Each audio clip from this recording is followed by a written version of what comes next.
কর্মসূচি ছিল বিশ্ব হিন্দু পরিষদ হিন্দু জাগরণ মঞ্চের পক্ষ থেকে।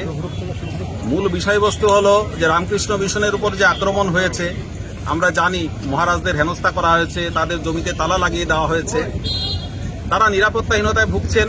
রামকৃষ্ণ মিশনের সন্ন্যাসীরাও এটা প্রতিবাদ করেছেন। তা আমরা এটার প্রতিবাদ জানাচ্ছি যে আমাদের হিন্দু সমাজের এই যে প্রতিষ্ঠানগুলো, প্রামাণিক প্রতিষ্ঠানগুলো, তার উপর পরিকল্পিত আক্রমণ এটা বন্ধ হোক। পরিকল্পিত আক্রমণ কথাটা আমরা সচেতনভাবে এই জন্য ব্যবহার করছি, এর আগে বিভিন্ন রাজনৈতিক মঞ্চ থেকে এগুলো উল্লেখ করা হয়েছে, আর তারপরে এই আক্রমণগুলো আর ধেয়ে আসছে হিন্দু সমাজের দিকে। সুতরাং এই নির্বাচনের মুখে ক্ষুদ্র রাজনৈতিক স্বার্থে হিন্দু সমাজ, হিন্দু প্রতিষ্ঠানগুলোকে আক্রমণ করা, এটা কোনো মতেই মেনে নেওয়া যায় না।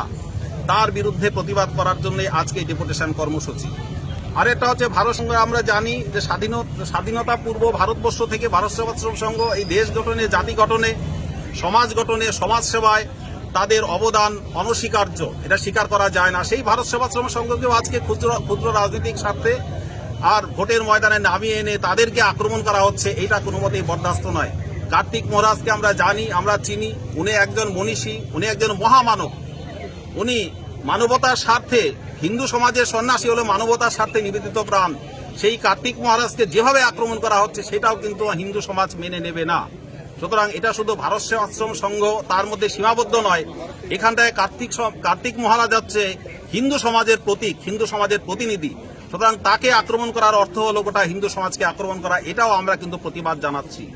এই জন্য যারা নিজেদের রাজনৈতিক কর্মসূচিতে এইভাবে হিন্দু সমাজকে টেনে নিয়ে আসছেন, আমরা তার তীব্র ধিক্কার জানাচ্ছি, প্রতিবাদ জানাচ্ছি।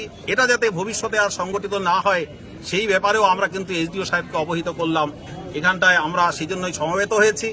সংখ্যা হয়তো কম আছে, কিন্তু সবার মনের কথা এই কম সংখ্যক মানুষের মধ্য দিয়ে কিন্তু এইখানটায় ফুটে উঠেছে। সেই জন্য আজকের এই ডেপুটেশন কর্মসূচি। আমরা সবাইকে আহ্বান করছি যে এই ব্যাপারে সবাই প্রতিবাদ, প্রতিরোধ, বিক্ষোভ অন্তত আইনসঙ্গতভাবে, সংবিধানসম্মতভাবে সর্বত্র হওয়া উচিত।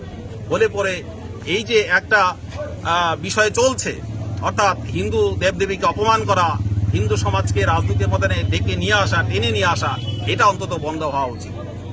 আপনার নাম? আমি সাধন কুমার পাল। কি দায়িত্বে আছে? আমি এখানকার এই ডেপুটেশন কর্মসূচিতে আছি। আমি শুভানুধ্যায়ী, বিশ্ব হিন্দু পরিষদ হিন্দু জাগরণ মঞ্চের শুভানুধ্যায়ী।